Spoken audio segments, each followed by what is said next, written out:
desde Washington nos vamos directamente a Israel. Ahí tiene la gentileza de atendernos el profesor Mario Sinai. 7 los soldados del ejército de Israel caídos en las últimas horas.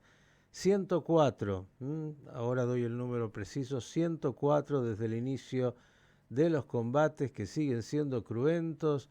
Alguna información decía que había intentos, particularmente en estas horas, de liberar algunos rehenes.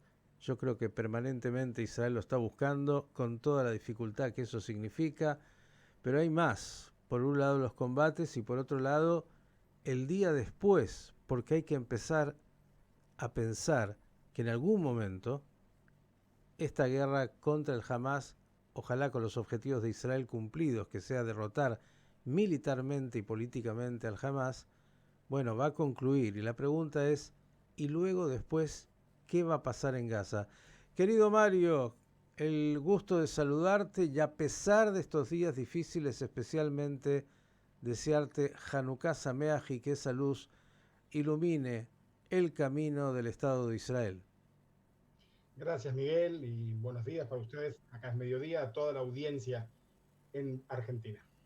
Mario, ¿qué nos contarías de los últimos acontecimientos que se están viviendo? Miguel, yo diría que estamos a 66 días de que comenzaron los combates y es un día común. Pero déjame explicarte qué es un día común en una rutina de emergencia en estado de guerra. A la mañana, 8 misiles desde el norte de Israel, de Hezbollah hacia el norte de Israel. 6 de ellos fueron interceptados por la cúpula de hierro y 2 cayeron en territorios abiertos. A las 12 del mediodía, 10 misiles sobre el centro de Israel, principalmente Tel Aviv, Jolón y Rishon LeZion.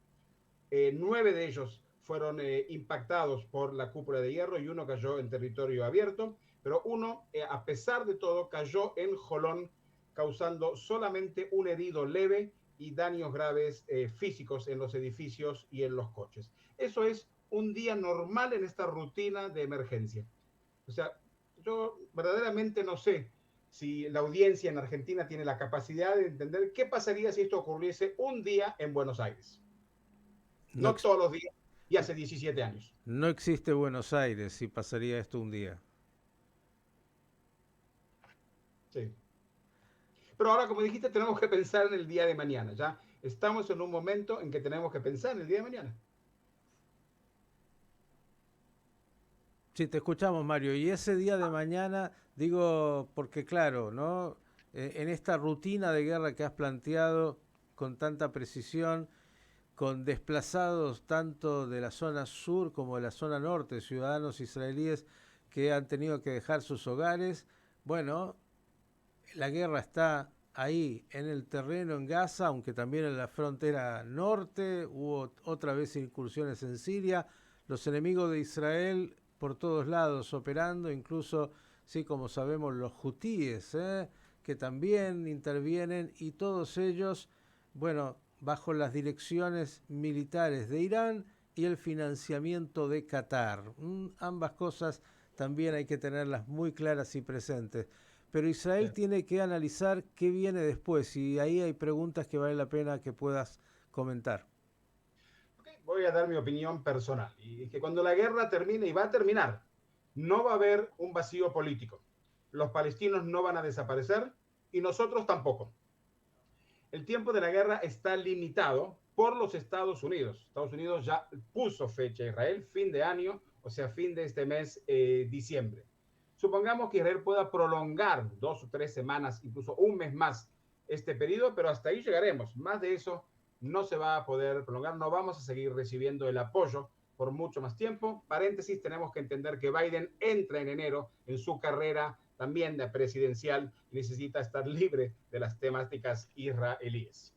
Y partiendo de la premisa que el objetivo militar que impuso el gobierno de Israel se pueda cumplir, que la destrucción de toda la infraestructura política y militar de Hamas, supongamos que se pueda cumplir, yo personalmente creo que sí se puede cumplir, se deberá escoger, a mi juicio, en una de las 3 opciones que yo al menos conozco y que pueden ser lógicas. La opción número 1 es la opción americana, que es volver a la autoridad palestina reforzada, reformada, whatever, no la misma que tenemos hoy, pero que la autoridad palestina, para el que no le queda claro, la antigua OLP, tome cargo de la franja de Gaza. Primero, no estoy seguro de que ellos quieran y tampoco estoy seguro que ellos puedan. Seguramente no si nos referimos a Abu Mazen. Y por otro lado también es la opción que Bibi Netanyahu se opone rotundamente a ella y no que sus argumentos no sean válidos. Por lo tanto, la veo como una opción muy compleja y quizás hasta que no sea real. La opción número 2 es una fuerza pan-árabe de los países moderados. Hablamos de Egipto, hablamos de Jordania, hablamos de Qatar, hablamos de los Emiratos, Arabia Saudita, Marruecos, que tomen un control administrativo de la franja de Gaza por un periodo limitado, digamos 5 o 10 años. La ventaja de esta opción radica en la capacidad financiera de estos países de tomar a cargo la reconstrucción de la franja de Gaza, que hoy se estima que podría tomar 4 o 5 años. Recordad que el 70% de la zona norte de la franja de Gaza fue destruida por Israel. Y la tercera opción es que él siga ocupando la franja de Gaza, que es aparentemente la opción preferencial de Bibi Netanyahu. Además, la ultraderecha israelí, que hoy son miembros del gobierno, sueñan con volver a los asentamientos judíos israelíes en la franja de Gaza, lo que fue en su momento Gush Katif, los cuales nos retiramos en el año 2005. Esta opción no cuenta con el apoyo ni de los americanos ni de los europeos y espero que tampoco de la mayoría de los israelíes, en los cuales me incluyo, que no apoyamos esta opción. Estas son las tres opciones, a mi juicio, que existen. Repito, la opción americana, la OLP, la Autoridad Palestina, una fuerza pan-árabe moderada, o que Israel se haga responsable y estemos metidos en la franja de Gaza, Dios mediante, no sé por cuántos años.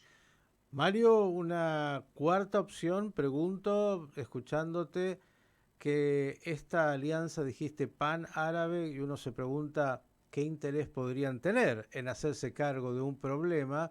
Digo, ¿no existirá una fuerza internacional de una alianza de otros países que quisieran de alguna manera intentar administrar lo que quede de Gaza?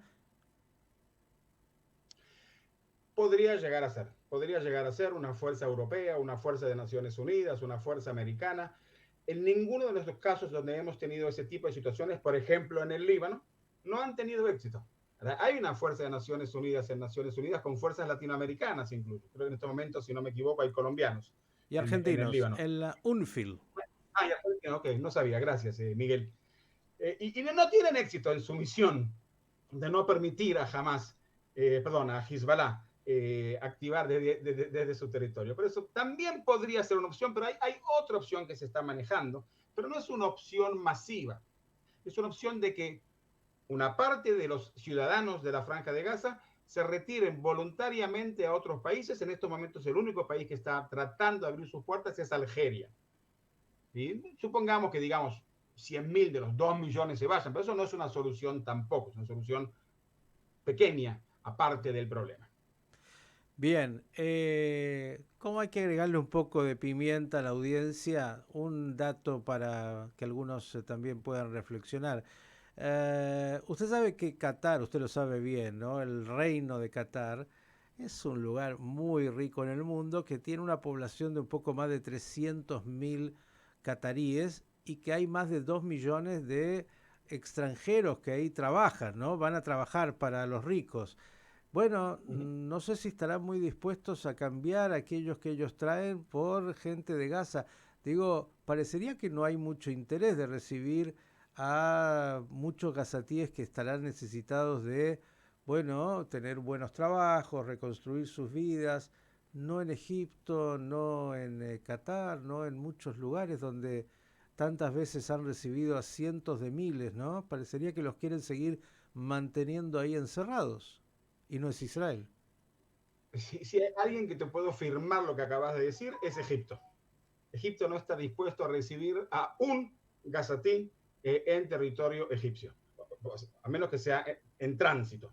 Egipto no está dispuesto, Egipto estará dispuesto a muchas cosas, pero no a recibir a ninguno. El otro que no está dispuesto, que tiene un 80% de población palestina, es Jordania, ¿ok? Así que también son cosas interesantes lo que está diciendo, que le dan un poquito de pimienta a todo este diálogo, que son ciertas, son ciertas.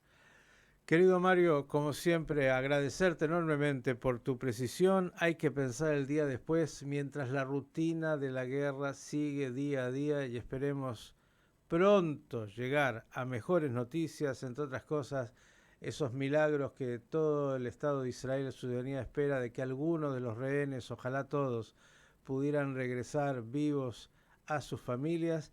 Pero claro, la guerra es la que hoy marca la agenda, aunque hay que siempre, mientras se está guerreando, ya pensar en ese día después. Mario, abrazo grande y hasta la próxima. Hanukkah Sameach. El profesor Mario Sinai, aquí con nosotros en Pensando las Noticias.